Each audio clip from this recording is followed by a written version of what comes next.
David, good to be here. Hope you can deal with all this noise, but nice to have an IPO, noise, yeah. right? Never say that's a bad thing. IPOs are always a good thing.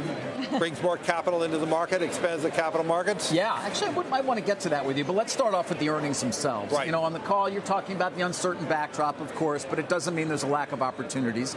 You had decent inflows this quarter, interestingly more into fixed income, perhaps, than other areas, although maybe that was expected. I think in a period of so much uncertainty, with growing fear, more anxiety throughout the world, people are staying a little close. And, you know, we've had $9 trillion of money now into money market funds, record levels, and some of that money is going into fixed income.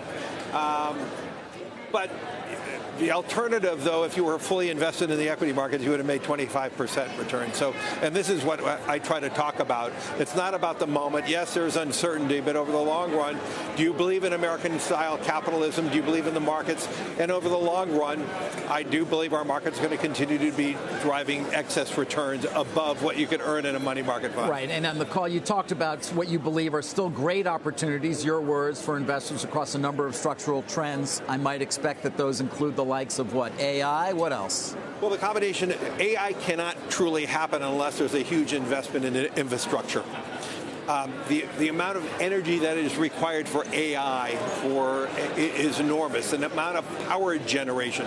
We will run out of electricity if we are going to fully adapt to a full AI world. And so the need to build out, and this is all going to stimulate our economy, by the way, to build out of more AI, and which at the backside is that means building out more electricity power, whether the that data is centers, obviously, data centers and all that consume so much. And we're going to have to be building out, you know, tens and tens of gigawatts, not megawatts, gigawatts.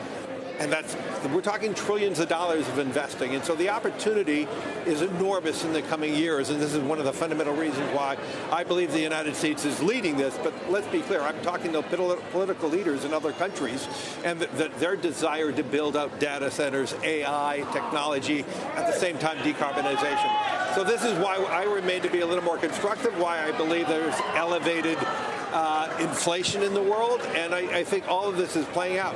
But back to our earnings, you know, we had a record amount of assets, $10.5 trillion. Yes.